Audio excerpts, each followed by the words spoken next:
I am a Hungarian-born Jew who came to this country with my parents who had survived the war in Hungary. We arrived as immigrants with very, very little money, almost no money. We were supported by the Jewish community.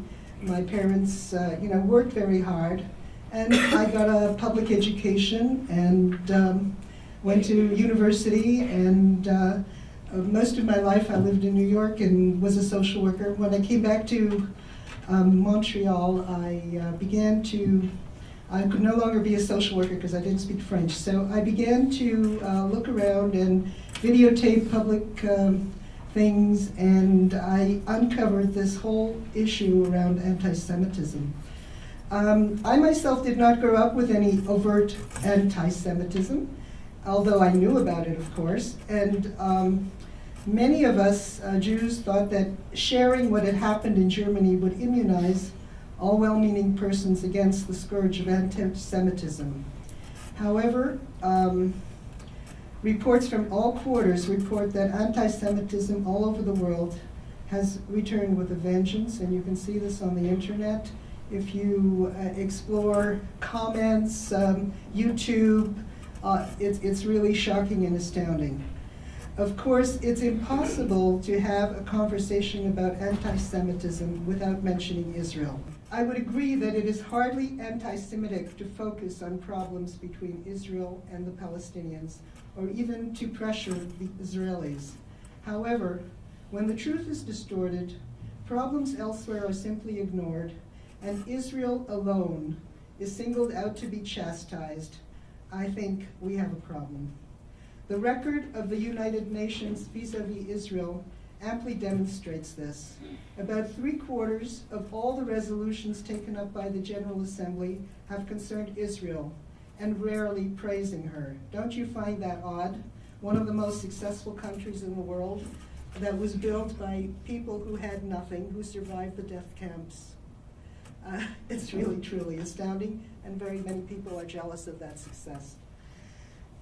You may have heard about the BDS movement, the boycotts, divestment, and sanctions proposed by the left against Israeli academics, Israeli arts, and industry.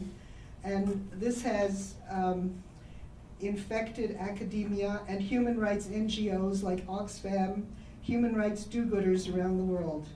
Recently, Oxfam was appalled that Scarlett Johansson, you all know who she is, the Hollywood actress, a wonderful actress, by the way, and she is Jewish, who had been an ambassador for Oxfam, came out in support of SodaStream. SodaStream is a successful Israeli enterprise on the West Bank that actually provides jobs to Palestinians. And she refused to back down. Hear, hear. As a matter of fact, it's on the front page of today's National Post, this whole Oxfam scandal, because they did depose her from representing Oxfam. So that's how far it goes. You can see how one-sided is their approach. And it goes along with calling Israel a genocidal entity, picturing Israel as a greedy Jew with a hook nose in cartoons gobbling up Palestinians, insisting that Israel is an apartheid state, comparing her with South Africa's racist policies, which again is a calumny. It's one of those anti-Semitic lies, simply stated. It was actually a UNESCO conference, which is one of the agencies of the UN, that first floated the idea that, quote, I quote, Zionism is racism. In league with this demonization of Israel, churches, the United Church, and the European Union have also proposed to boycott Israel. Anti-Israel rhetoric has become the rallying cry of leftist academics, as you well know, I'm sure. Every year, in the guise of a conference on universities all over the US and Canada, the pro-Palestinian factions organize a one-week BDS conference espousing their one-sided narratives and demonizing Israel. I have attended these conferences where pro-Zionists are booed and hissed. Even when these resolutions fail to pass, as they usually do, the battle itself counts as a success for Israel's enemies, as the Jewish state assumes a cumulatively negative image in the public mind, and naive students are struggling to understand what this is all about.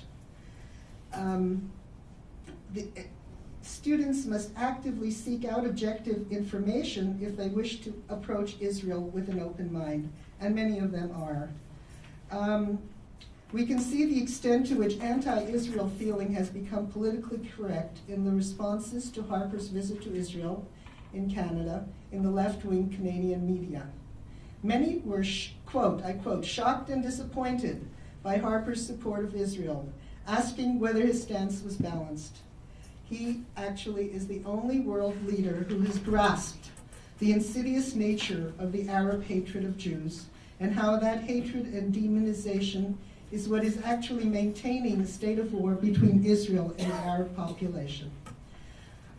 Fortunately, the academic left-leaning world is an ivory tower, and Israel actually does enjoy amazing support from average Americans and Canadians like yourself who understand her plight and are not taken in by this perfidious propaganda machine.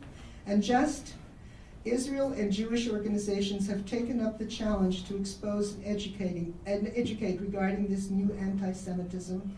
And I just want to mention a few organizations that you can access over the internet if you want to educate yourself on this subject.